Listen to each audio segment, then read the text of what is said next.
What's up, everyone? Welcome to the Being Beautifully Honest channel and podcast. If you have not subscribed yet, please do go ahead and hit that subscribe button. If you're listening to this on iTunes, please leave a review. I would really appreciate it. And if you're listening to this / watching this on YouTube, please just go ahead and hit that like button. It's like walking into the room and just hitting that light switch. You want to brighten up the place. And let's just go ahead and get into this conversation.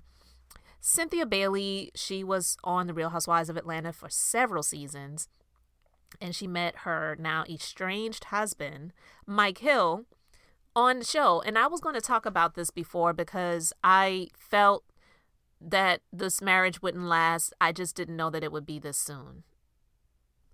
They got married in 2020. They had a super spreader wedding. That's what people called it because it was being suggested that she hold off on doing that, but she really wanted to have this wedding when she already had a wedding on The Real Housewives of Atlanta, but she really wanted to have this wedding filmed and aired on The Real Housewives of Atlanta, and it didn't even show on The Real Housewives of Atlanta. They showed at the reunion, I believe, a few quick video clips of the wedding, but it didn't even air on the show because there were so many restrictions during that time of the pandemic. It was just crazy that they still moved forward and did it. But I am not surprised that the marriage didn't last. Again, I'm just saying I didn't know that it would be this quick. Well, Cynthia, she's sharing with people now what really led to the end of the marriage and what was the final straw for her. And this is coming from the Jasmine brand. And the story is that Cynthia Bailey is being straightforward about what led to the downfall of her marriage with Mike Hill. As previously reported, after 2 years of marriage, the Real Housewives of Atlanta alum and Mike Hill confirmed their pending divorce by releasing a joint statement back in October. The former couple shared, "Love is a beautiful thing. While we both will always have love for one another, we have decided to go our separate ways. No one is to blame, and we are grateful that we remain good friends. We will always cherish the many memories we've shared together as husband and wife. Many of you have been on this journey with us from the very beginning," which wasn't very long, but anyway, "and we appreciate our family, friends, and beloved fans for your positive support as we move forward and start new chapters. Thank you for your prayers and well wishes." So to update that, she appeared on a podcast called Two Teas in a Pod, and she was sharing what was the final straw for her. And she's saying that I felt like we weren't friends anymore. She said, I felt like it was just going toward we're just not going to be friends if we didn't pump the brakes. And she says, this isn't my first rodeo. I think friendship just has to be there in a marriage. Like love is great, but friendship has to be there. I truly want to be with my best friend. And it's sad to hear that. I don't wish for anyone's relationship to end, and especially in such a public way. But it's, when you choose to put your relationship on Front Street in such a huge, dramatic way at that, I'm not saying it's not surprising, but when I look back at The Real Housewives of Atlanta and when Mike Hill was on the show, to me, he seemed like an opportunist. Period. He seemed like, I'm not saying he didn't like Cynthia, and I'm not saying that you have to be in a relationship for a certain period of time before you progress towards making things official and more permanent. I don't know what the timing is on that, especially when you are of a certain age. And at this point in time, Cynthia is 55 years old, so she wasn't like a teeny bopper or anything. So I get that portion of it. But it's like Mike Hill, he was on the show. They were dating. They were slobbing down each other the next moment. It was just a bit much. She just was acting like this little giddy schoolgirl, so in love. Like, it was just kind of corny and cheesy. And it's like, okay, girl, we get it. You like the guy. But she was like that before this guy. There was another guy that was an opportunist, and he got exposed on the show, and then she stopped seeing him, but she was head over heels for that guy too. I can't remember his name at the moment, but Candy did not like that guy. She called him out. She said, it's like funny because I saw you on like a dating thing on whatever radio show it was, and then Eva, before she was an official housewife, the season before she was an official housewife, she was on the show as a friend of, at first, Nene, and then she flipped to being, someone else's friend on the show because Nene flipped on her. But that's another story for another time.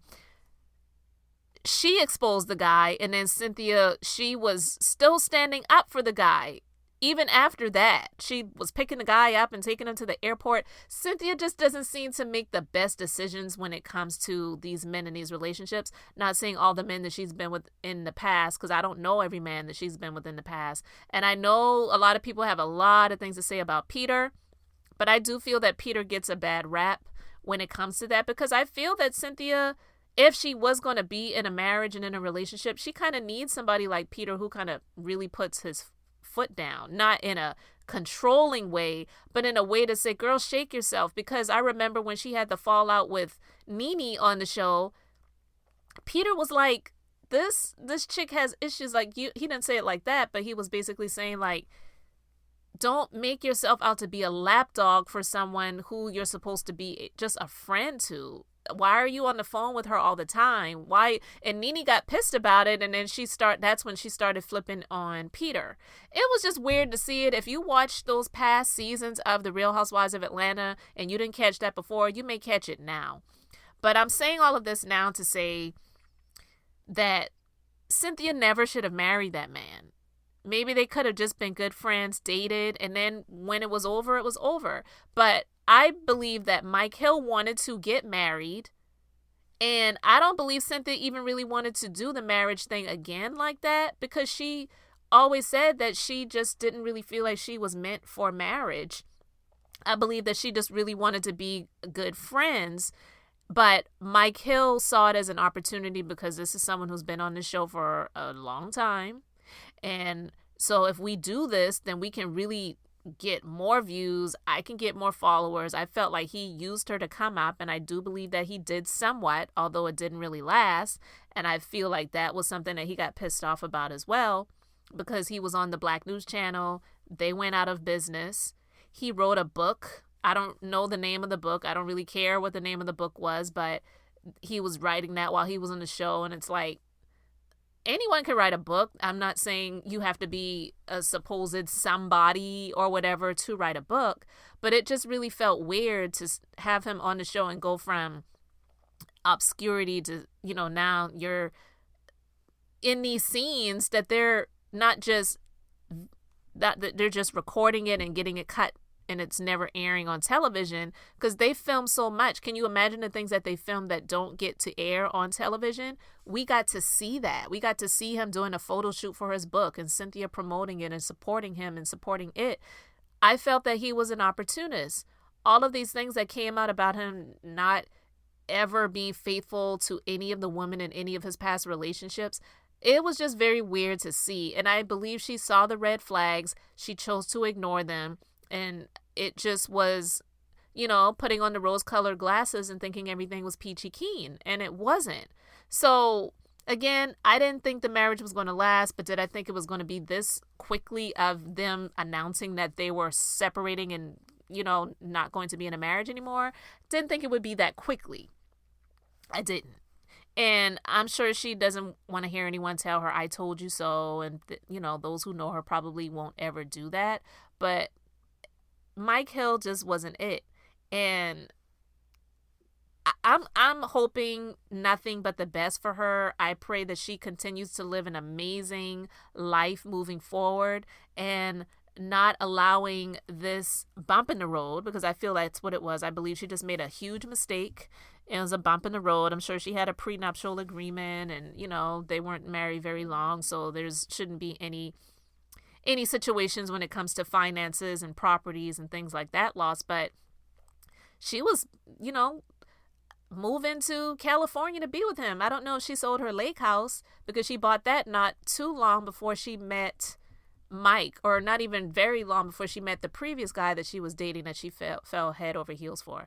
I don't know. You can let me know your thoughts about it in the comment section, guys, but Mike Hill just wasn't it. And someone like that, she said she didn't feel like they were friends anymore. I don't think he ever really was her friend. I believe he was just using her. Those are just my thoughts and opinions. Again, let me know yours.